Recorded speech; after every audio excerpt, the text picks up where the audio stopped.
మూర్గశిర కార్తెను పురస్కరించుకొని Hyderabad Nampally exhibition grounds లో భత్తిన కుటుంబీకుల ప్రసిద్ధ చేపమందును పంపిణీని ఘనంగా ప్రారంభించారు. చేపమందు పంపిణీ సందర్భంగా నాంపల్లి ఎగ్జిబిషన్ గ్రౌండ్ లో భద్రతా ఏర్పాట్లను హైదరాబాద్ సిపి సజ్జనర్ పరిశీలించారు.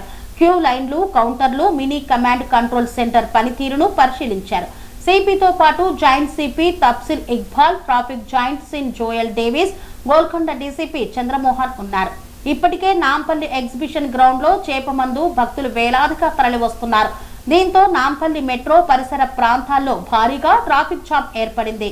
వాహనాలు నెమ్మదిగా కదులుతున్న పరిస్థితి. చేప ప్రసాదం పంపిణీ సందర్భంగా వైద్య, అగ్నిమాపక శాఖలు ప్రత్యేక ఏర్పాట్లు చేశాయి.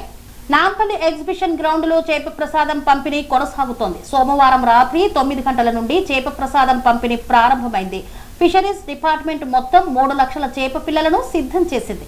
వీటిలో 1,40,000 కొర్రమీను చేప పిల్లలు కావడం గమనార్హం. అవసరాలకు అనుగుణంగా చేప పిల్లలు తెచ్చేలా ప్లాన్ చేశారు. సోమవారం రాత్రి నుండి మంగళవారం ఉదయానికి 50,000కు పైగా చేపమందు తీసుకున్నట్లు అంచనా. 2 రోజుల ముందు నుంచే చేప ప్రసాదం కోసం ఏపీ, తెలంగాణతో పాటు మహారాష్ట్ర, కర్ణాటక, ఛత్తీస్గఢ్, ఒడిశా, యూపీ, బీహార్, ఢిల్లీ తదితర రాష్ట్రాల నుండి ప్రజలు భారీగా తరలివచ్చారు. సుమారు 3 లక్షలకు పైగా ప్రసాదం తీసుకోవడానికి వస్తారనే అంచనాతో అన్ని శాఖల సమన్వయంతో అధికారులు ముందుకెళ్తున్నారు.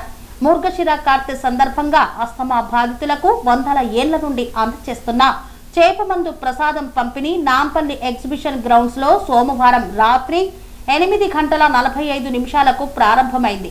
భక్తుని కుటుంబ సభ్యులతో పాటు మత్స్యశాఖ చైర్మన్ మెట్టు సాయి కుమార్, కలెక్టర్ ప్రియాంక ఆలా ప్రసాద పంపిణీ కార్యక్రమాన్ని ప్రారంభించారు. దూద్ బౌలిలోని భత్తిని ఇంట్లో భత్తిని గౌరీశంకర్, దుర్గాశంకర్, సౌమ్య మృగశిర కార్తె పూజలు చేశారు.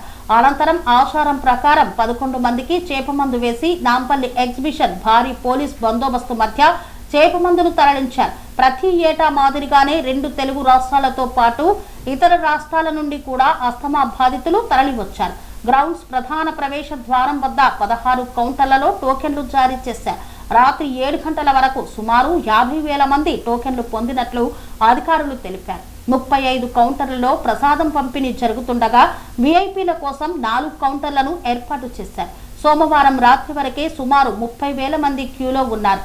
మంగళవారం జనాలు రెట్టింపయ్యే అవకాశం ఉండడంతో ఈసారి మత్స్యశాఖ 2 లక్షల చేప పిల్లలను సిద్ధం చేసింది. ఒక్కో చేప పిల్లను 40 రూపాయలకు అందుబాటులో ఉంచారు. భర్తని సోదరులతో పాటు వారి కుటుంబ సభ్యులు 250 మంది చేప ప్రసాదం పంపిణీలో పాల్గొంటున్నారు. బుధవారం నుండి భర్తని ఇంటి వద్ద 3 రోజుల పాటు ప్రసాదం పంపిణీ చేయనున్నారు.